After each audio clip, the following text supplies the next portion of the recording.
Welcome to the Genius Factory. Enjoy the video. You will first ensure the basics. Your Samsung and One UI are ready, battery above 20%, and Wi-Fi connected for large wallpapers.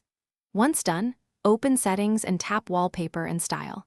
You do this because the system menu controls lock and home images separately. Skipping in-app shortcuts avoids cached errors.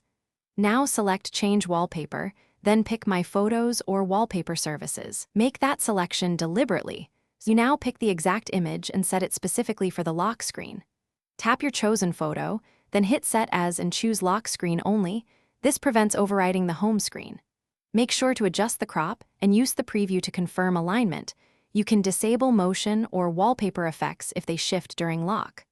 Once satisfied, tap Set on Lock Screen. This ensures the system applies the file directly instead of a low-resolution cached copy. Lock your phone to verify the lock screen wallpaper displays correctly. You should see the exact crop and effects you chose.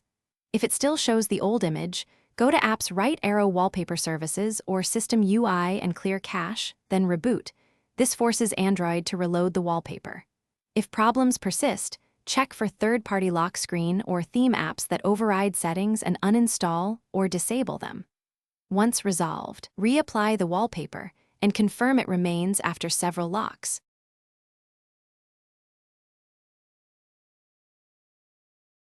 Thanks for watching. If you found this helpful, don't forget to like and subscribe.